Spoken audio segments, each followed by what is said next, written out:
Hello everyone, this is Surabhi. Welcome to Study Hacks. कैसे हो सब? आई होप आप लोग सब ठीक है, अपनी स्टडी को अच्छी तरीके से कवर अप कर रहे हैं। डिस्कशन जो रहेगा आज का वो काफ़ी ज़्यादा इंपॉर्टेंट होगा, क्योंकि 16 दिसंबर जो है ये डे काफ़ी ज़्यादा इंपॉर्टेंट हो जाता है, क्योंकि आज के दिन जो है एक वॉर हुई थी इंडिया और पाकिस्तान के बिटवीन। पाकिस्तान और इंडिया के बिटवीन एक वॉर देखने को मिली 1971, यानी कि आज ही के दिन। क्योंकि पहले जो था ये बांग्लादेश जो कंट्री थी, ये पहले इसको क्या बोला जाता था, ईस्ट पाकिस्तान बोला जाता था, और इसको वेस्ट पाकिस्तान के नाम से जाना जाता था। इस रीजन को आज़ाद करवाने के लिए पाकिस्तान से हमारे इंडिया के द्वारा पाकिस्तान के साथ लड़ाई लड़ी गई 1971 में, और एक नया देश उभर के आया जिसका नाम था बांग्लादेश। बांग्लादेश एक न्यू कंट्री है। ये रिकॉग्नाइज करने वाली पहली कंट्री कौन बनी? वो थी भूटान। उसके बाद हमारे इंडिया के द्वारा इसको नाम दिया गया। क्लियर? तो आई होप आपको ये क्लियर हुआ होगा। 16 दिसंबर 1971 को विजय दिवस के नाम से सेलिब्रेट किया जाता है, ताकि हमारे जो सिपाही शहीद हुए थे उस ड्यूरेशन में, तो उनको हम श्रद्धांजलि अर्पित कर सकें। ओके, तो आई होप आपको ये क्लियर हुआ होगा, जो काफ़ी ज़्यादा इंपॉर्टेंट था।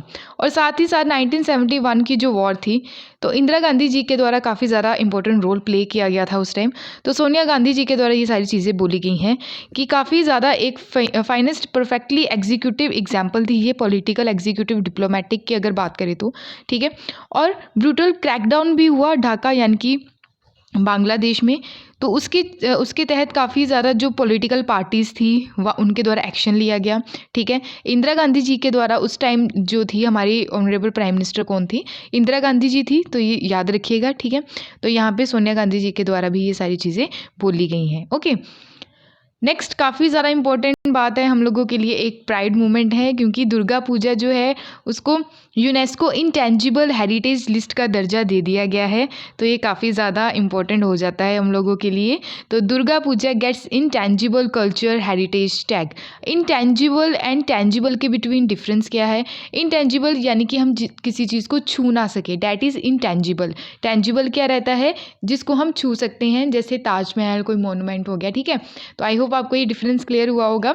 तो कोलकाता की जो दुर्गा पूजा है उसको इंक्लूड कर दिया गया है यूनेस्को लिस्ट की intangible culture heritage of humanity list में। ठीक है, तो ये काफ़ी ज़्यादा प्राउड मोमेंट भी है हम लोगों के लिए, एवरी सिटीज़न के लिए। ठीक है, तो ये रिप्रेजेंटेटिव लिस्ट में इसको रखा गया है, स्पेशली कल्चरल हेरिटेज ह्यूमैनिटी, यहाँ पे आप देख भी सकते हैं। ठीक है, तो हमारे honourable prime minister of India जो है श्री नरेंद्र मोदी जी के द्वारा भी ट्वीट किया गया है।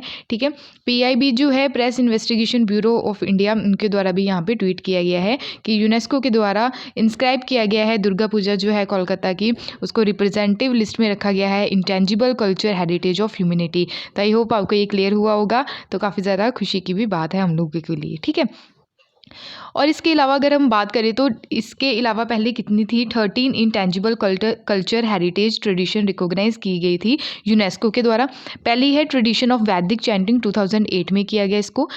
रामलीला जो है, ठीक है, स्पेशली ट्रेडिशन परफॉर्मेंस की जाती है रामायण की, 2008 में इसको लिस्ट में शामिल किया गया। कुटियाट्टम संस्कृत थिएटर जो है 2008 में। Ramman religious festival and ritual theatre of the Garhwal Himalayas India 2009। Mudiyettu ritual theatre and dance drama of Kerala 2010 में। Kalbelia folk song and dances of Rajasthan 2010। Chhau dance important है। छाऊ डांस कहाँ पे परफॉर्म किया जाता है? कई बार एग्जाम में पूछा भी गया है, तो बताइएगा ज़रूर, कमेंट बॉक्स में आंसर दीजिए। 2010 में इसको इस लिस्ट में शामिल किया गया। Buddhist chanting of Ladakh, recitation of sacred Buddhist text in the trans Himalayas Ladakh region Jammu and Kashmir India 2012 में इसको क्या किया गया है? रिकॉग्नाइज किया गया यूनेस्को के द्वारा।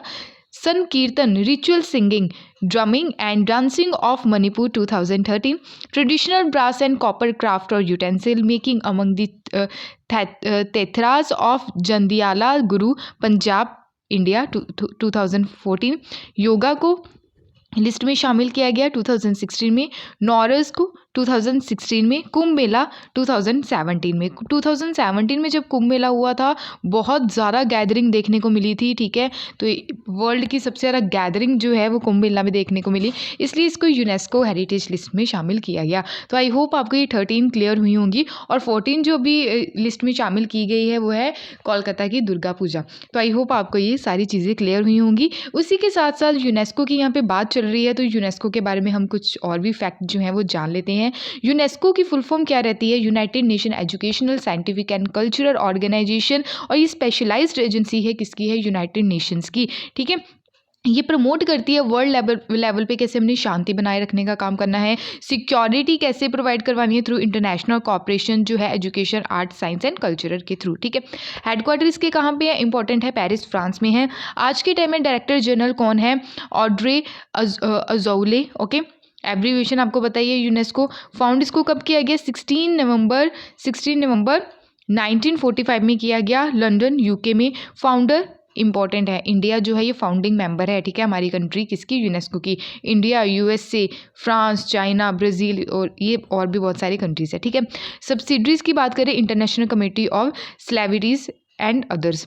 पेरेंट ऑर्गेनाइजेशन कौन है? United nation. तो आई होप आपको ये क्लियर हुआ होगा। जो काफ़ी सारा इंपॉर्टेंट फैक्ट है जो डायरेक्ट एग्जाम में पूछे जाते हैं। ओके, नेक्स्ट यहाँ पे बात की जा रही है law and survivor of Indian air force chopper crash pass away.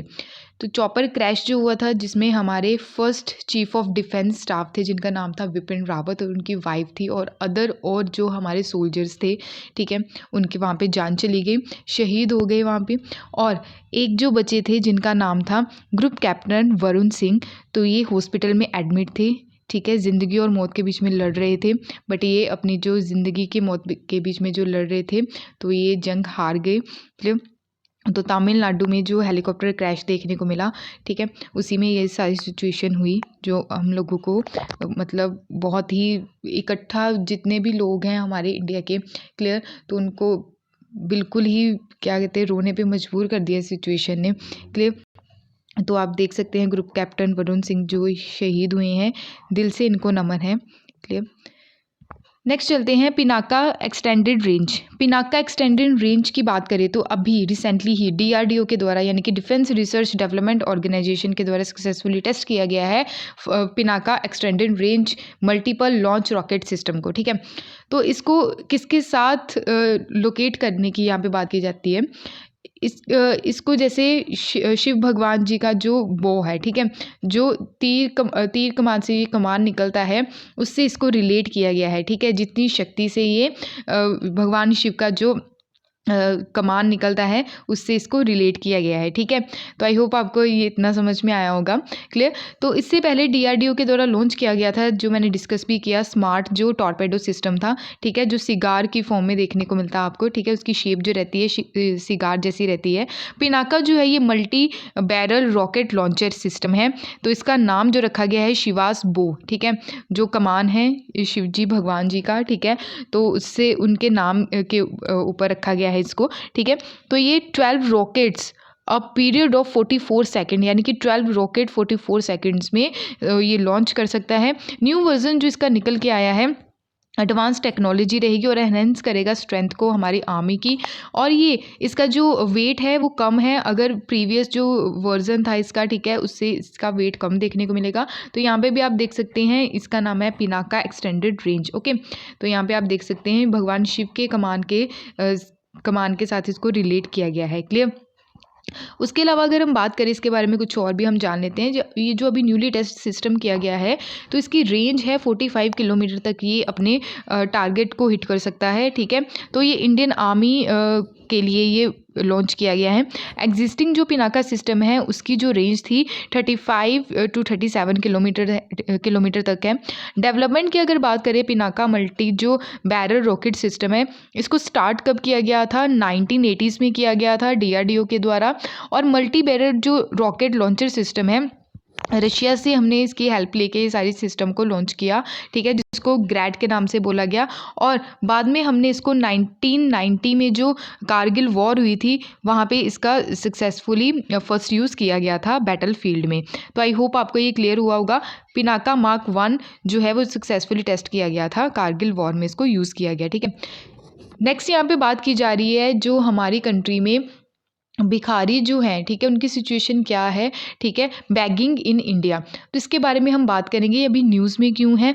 क्योंकि अभी एक स्कीम जो है वो लॉन्च की गई है, ठीक है, जिसका नाम है smile scheme. Recently he ministry of social justice and empowerment के द्वारा फॉर्मुलेट किया गया है स्कीम स्माइल को, ताकि हम सपोर्ट कर सके स्पेशली जो मार्जिनलाइज्ड इंडिविजुअल रहते हैं लाइवलीहुड के लिए और एंटरप्राइज के लिए। ओके, इसमें इंक्लूडेड है सब स्कीम, जैसे सेंट्रल सेक्टर स्कीम है, कॉम्प्रिहेंसिव स्पेशली जो रिहेबिलिटेशन किया जाए, जो पर्सन एंगेज रहते हैं, भीख मांगते हैं जो, ठीक है, उनको वहाँ से उस सिचुएशन से निकाल के रिहेबिलिट किया जाए, ठीक है, उनको अच्छी जॉब प्रोवाइड करवाई जाए, स्किल प्रोवाइड करवाई जाए, ताकि वो भीख ना मांगे आज के टाइम में, क्योंकि भीख मांगते जैसे सर्दियों के अभी जो सीज़न आ रहा है, ठीक है, इतनी ठंड हो जाती है, वो सड़कों पे सोते हैं ऐसे भी भिखारी वगैरह, तो उनकी डेथ भी हो जाती है, ठीक है। अगर बच्चों की बात करें, कई बच्चों को फोर्सफुली भिखारी बनाया जाता है, उनके जो पैर काट दिए जाते हैं, टांग काट दी जाती है, हाथ पाँव या फिर आंखें जला दी जाती है, ठीक है, ठीक है, ज़बरदस्ती ये सारी चीज़ें देखने को मिलती है। कई मूवीज़ में आप लोगों ने देखा भी होगा, जैसे स्लम डॉग मिलियनेयर,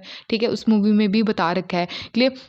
करंटली अगर देखें तो ये पायलट प्रोजेक्ट है ऑनगोइंग, 7 सिटीज़ में ऑलरेडी ऐसा प्रोजेक्ट चल रहा है। ये प्रोजेक्ट जैसे दिल्ली, बेंगलोर, हैदराबाद, इंदौर, लखनऊ, नागपुर एंड पटना, ठीक है, तो ऐसे 7 स्टेट्स हैं, यहाँ पे ये सारी चीज़ें चल रही हैं। अगर बात करें, अगर ये न्यू स्कीम जो है इसको मर्ज किया गया है एग्जिस्टिंग स्कीम्स के साथ फॉर स्पेशली बैगर्स के लिए और ट्रांसजेंडर्स के लिए, स्कीम जो है ये प्रोवाइड करवाएगा यूज़ जो है स्पेशली जो भिखारी हैं उनको घर प्रोवाइड करवाए जाएंगे, इसके चलते specially states and union territories में, ठीक है, अर्बन लोकल बॉडीज़ भी यहाँ पे काम करेगी रिहेबिलिटेशन करवाने का, ठीक है, पर्सन जो एंगेज्ड है बैगिंग में। ओके, फोकस किया जाएगा स्कीम के तहत कि कैसे हमने रिहेबिलिटेशन करना है, मेडिकल फैसिलिटीज़ कैसे प्रोवाइड करवानी है, काउंसलिंग प्रॉपर होनी चाहिए बच्चों की, महिलाएँ जो रहती हैं, ठीक है, बेसिक डॉक्यूमेंटेशन हो उनका, ठीक है, बेसिक डॉक्यूमेंटेशन यानी कि आधार कार्ड भी नहीं बना कि कई लोगों का, ठीक है, जो भिखारी रहते हैं, ठीक है, उनकी बेसिक डॉक्यूमेंटेशन होनी चाहिए।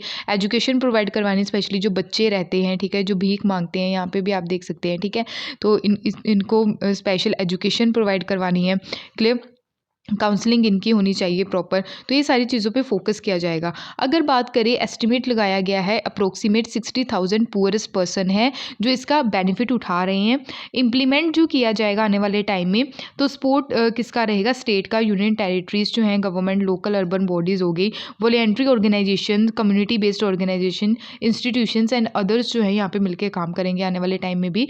अगर बात करें 2019-20 के हिसाब से मिनिस्ट्री के द्वारा रिलीज़ किया गया था amount 1 crore to National Institute of Social Defence. National Institute of Social Defence क्या है, इसके बारे में भी हम पढ़ेंगे। National Institute of Social Defence एक ऑटोनोमस बॉडी है जो रजिस्टर की गई है अंडर सोसाइटी एक्ट, जो है अंडर सोसाइटी एक्ट 21 ऑफ 1860, ठीक है, गवर्नमेंट जो है हमारी कंट्री की of national capital territory Delhi के द्वारा, और ये सेंट्रल एडवाइजरी बॉडी है, ये ministry of social justice and empowerment के अंडर आती है, और ये nodal training and research institute है जो किस फील्ड में काम करती है, सोशल डिफेंस प्रोवाइड करवाने में, और ये करंटली फोकस किस पे कर रही है आज के टाइम में, ह्यूमन रिसोर्सेज डेवलपमेंट में, ठीक है, ताकि ड्रग अब्यूज़ प्रिवेंशन जो है उसमें काम किया जा सके, वेलफेयर किया जा सके सीनियर सिटीजन्स का, बैगरी की जो प्रॉब्लम्स देखने को मिलती है, सिचुएशन देखने को मिलती है, उसको प्रिवेंट किया जा सके, transgender and other social defence issues जो हैं उसको भी टैकल किया जा सके, ठीक है। तो आई होप आपको ये क्लियर हुआ होगा। उसके अलावा अगर हम बात करें यहाँ पे 70 lakh to National Backward Classes and Finance and Development Corporation को भी दिया गया, ताकि स्किल डेवलपमेंट जो किया जा सके और स्किल डेवलपमेंट प्रोग्राम चलाए जा सके स्पेशली बेगर्स के लिए, ठीक है।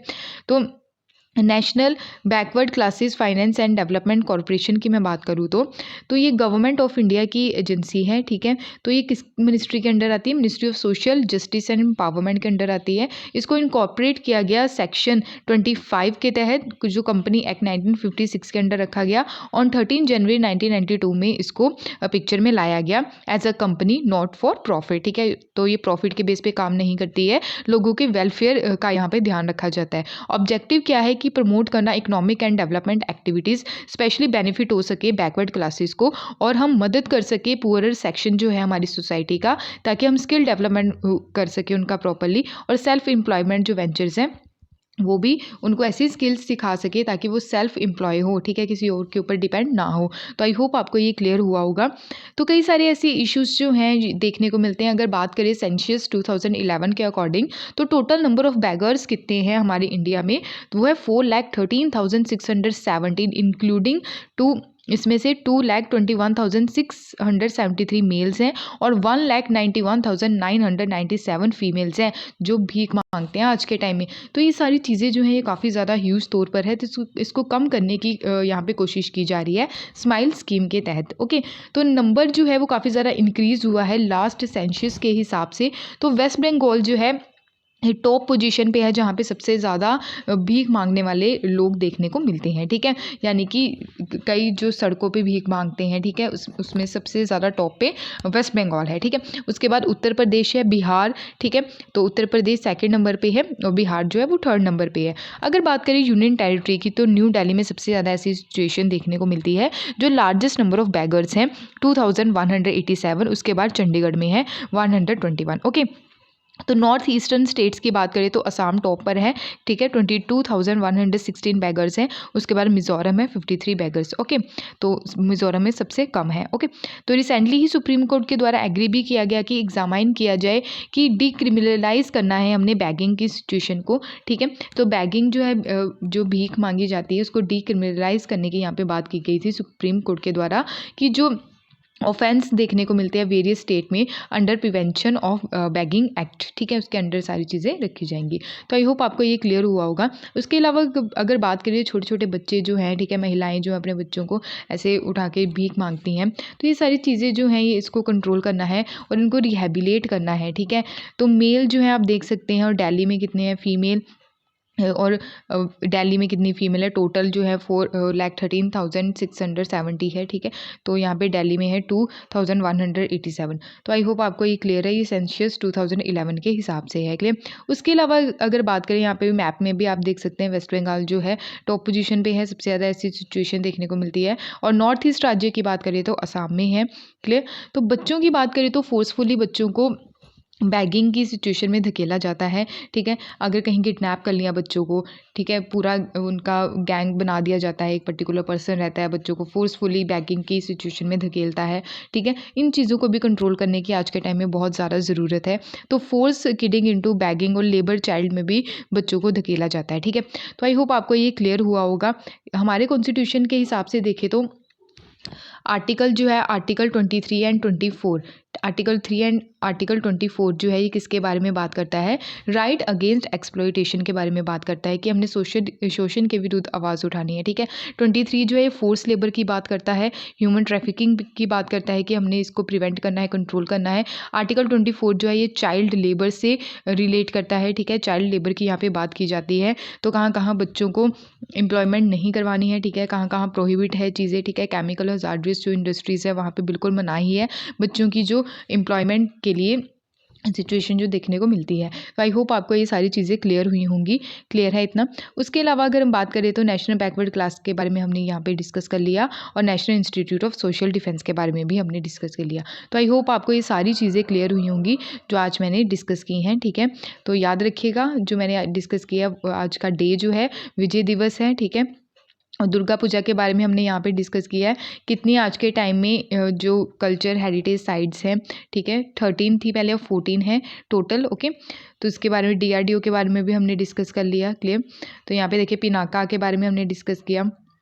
ओके, तो हमने स्माइल जो अभी स्कीम है, ठीक है, उसके बारे में भी हमने डिटेल में यहाँ पे डिस्कस कर लिया है। तो आई होप आपको ये सारी चीज़ें क्लियर हुई होंगी। जो आर्टिकल्स आपके बचे हैं वो आने वाले टाइम में मैं कंप्लीट कर दूँगी, ठीक है, साथ ही साथ कंप्लीट करती जाऊँगी। ओके, तो ये था आज का इंपॉर्टेंट करंट अफेयर का सेशन। आई होप आपको ये सारी चीज़ें क्लियर हुई होंगी। PDF के लिए आप टेलीग्राम ज्वाइन कर सकते हैं, इंस्टाग्राम पे भी आप फॉलो कर सकते हैं। अगर आपको ये वीडियो पसंद आई है तो प्लीज़ लाइक शेयर और सब्सक्राइब ज़रूर कीजिएगा। अगर नहीं पसंद आई तो प्लीज़ डिसलाइक भी कर दीजिए। Okay, thank you for watching my video. जय हिंद।